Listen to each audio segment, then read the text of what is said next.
welcome to another thought for the day at the start of a new week.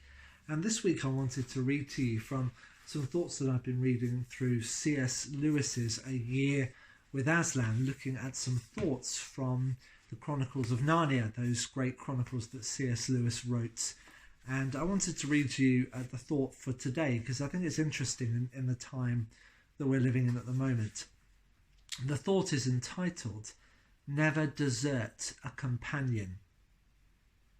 Suddenly, from nowhere behind him came a terrible sound. Shasta's heart gave a jump, a great jump, and he had to bite his tongue to keep himself from screaming. Next moment he realised what it was. The horns of Tashba'an blowing for the closing of the gates. "Don't be silly, little coward," Shasta said to himself. "Why, it's only the same noise you heard this morning." But there is a very great difference between a noise letting you in with your friends in the morning and a noise heard alone at nightfall shutting you out. And now that the gates were shut, he knew there was no chance of the others joining him that evening. Either they're shut up in Tashba'an for the night, thought Shasta, or else they've gone on without me. It was just the sort of thing that Avarice might do, but Bree wouldn't. Oh, he wouldn't now, would he? In this idea about Avarice, Shasta was quite wrong, more than once. She was proud and could be hard enough, but she was as true as steel and would never desert a companion, whether she liked him or not. You see, there are times when it feels as though the situations that we find ourselves in shut us away from other people.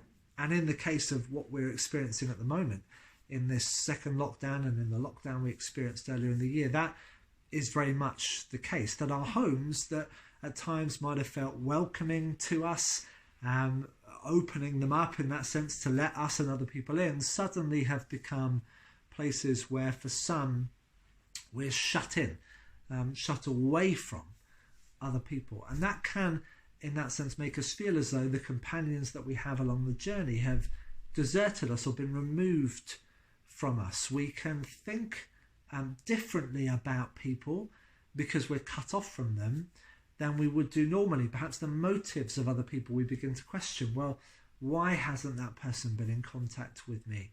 I felt this in this time. Why hasn't that person been in contact with me when I might have reasonably expected that they would have done beforehand? Because being shut in or being shut away from each other does something to us. And yes, we might not be able to walk the road together in the same way that we normally would, but that doesn't make us any less companions on that journey. And so what we need to do is to find a way to imaginatively and creatively engage with one another in new ways, because we can't find ourselves walking the same path together in the ways that we normally would, to recognize that our companionship is deeper than just our feeling of connectedness, but that we, even as we're shut away from one another, can continue to walk the road, can continue to trust one another, continue to commit to one another as companions, no matter what the circumstances around us are.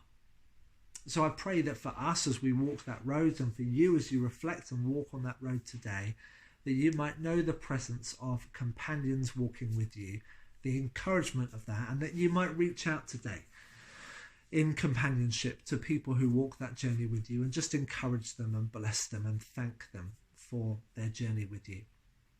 And stay safe, and I look forward to speaking to you again tomorrow.